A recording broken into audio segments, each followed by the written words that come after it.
Noong kasagsagan ng Cold War, dalawang superpower ang nakatutok ang mga armas sa isa't isa.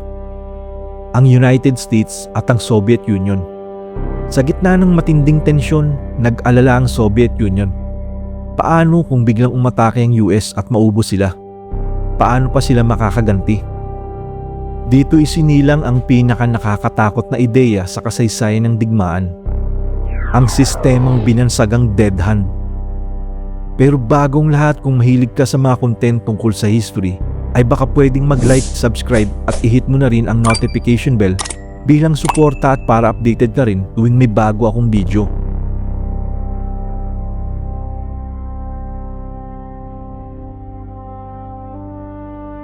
Noong dekada 60 hanggang 80, lumalala ang tensyon sa pagitan ng dalawang superpower, ang US at ang Soviet Union.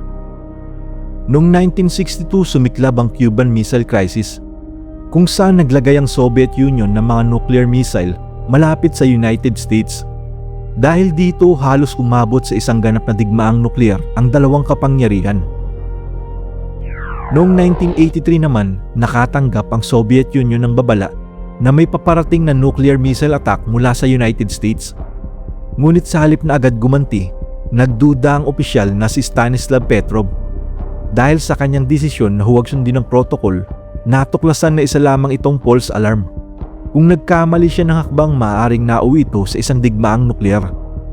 Sa ilalim ng doktrinang tinatawag na mutually assured destruction, kapag umatake ang isa, siguradong gaganti ang kabila at parehong mawawala sila sa mapa. Sa gitna ng matinding tensyon na ito, isang tanong ang bumabagabag sa Soviet Union. Paano kung maunahan sila ng Amerika? Isang surprise nuclear strike na uubos sa kanilang lahat bago pa sila makaganti. Kung mangyari iyon, matatalo sila ng walang laban. Dito umusbong ang isang nakakatakot na ideya. Paano kung kahit wala na sila, kaya pa rin nilang gumanti?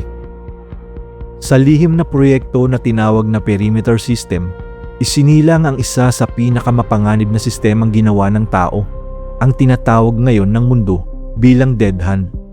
Hindi ito ordinaryong sandata, hindi ito simpleng missile system.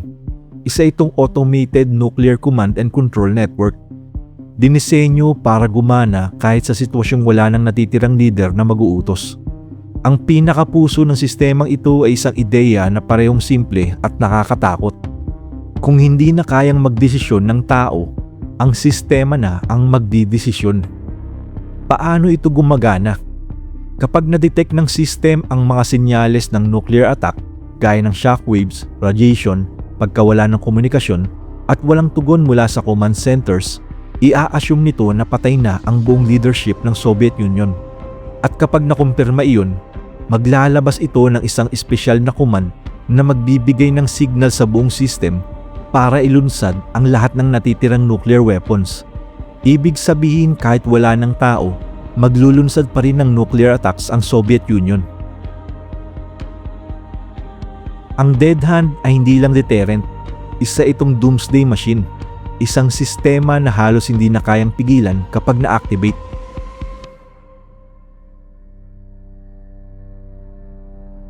Sa loob ng maraming dekada, nanatiling lihim ang sistema. Hindi ito alam ng publiko, hindi ito binabanggit ng gobyerno. At kahit sa loob ng militar ng Soviet Union, iilan lang ang may sapat na clearance para malaman ang buong katotohanan. Ang dead hand, o mas kilala sa internal na pangalan na perimeter, ay bahagi ng pinakamataas na antas ng classified military programs. Pero nagbago ang lahat noong 1991. Sa pagbagsak ng Soviet Union, naging mas malaya ang media. Nagsimulang magsalita ang mga dating opisyal at unti-unting sumiwalat ang mga lihim na matagal nang itinatago. Isa sa pinakamahalagang boses na nagbigay linaw sa misteryo ay si Valery Yarinich. Si Yarinich ay isang colonel sa Soviet Strategic Rocket Forces, ang mismong sangay na may kontrol sa nuclear arsenal ng bansa. Direkta siyang konektado sa pagdevelop at operasyon ng perimeter system. Sa mga sumunod na taon, matapos siyang makalabas ng Russia, nagbigay siya ng mga interview at nagsulat ng aklat na pinamagatang C3 Nuclear Command Control Cooperation. Dito niya unang ibinahagi sa mundo ang isang bagay na halos hindi ka panipaniwala. na ang Soviet Union ay may sistemang kayang maglunsad ng nuclear retaliation kahit wala ng buhay na leader na mag-uutos dito. Ayon kay Yarinich, ang Dead Hand ay hindi simpleng automated weapon. Isa itong fail-safe revenge mechanism, isang sistema na sinadya para siguraduhin na kahit mapuksa ang buong command structure ay may kakayahan pa ring gumanti. At hindi lang siya ang nagkumpirma nito. Noong 90s, lumabas din ang ilang ulat sa Western media, kabilang ang mga artikulo sa The New York Times na nagbanggit ng isang semi-automatic system na naka-standby para sa ganitong senaryo. Sa paglipas ng panahon, mas marami pa ang nagpatunay dito, tulad ng mga dating Soviet officials, mga military analysts, at maging ilang Western intelligence assessments. Lahat sila iisang sinasabi na totoo ang Dead Hand. Pero ang mas nakababahala, kung ang isang sistema ay dinisenyo para magdesisyon sa gitna ng nuclear apocalypse, ibig sabihin, ipinagkatiwala ng tao ang kapalaran ng mundo sa isang makina.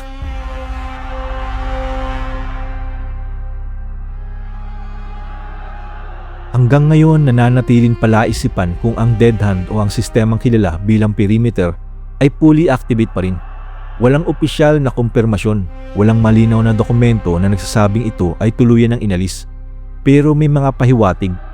Matapos ang pagbagsak ng Soviet Union noong 1991, minana ng Russia ang malaking bahagi ng nuclear arsenal kasama ang command and control infrastructure.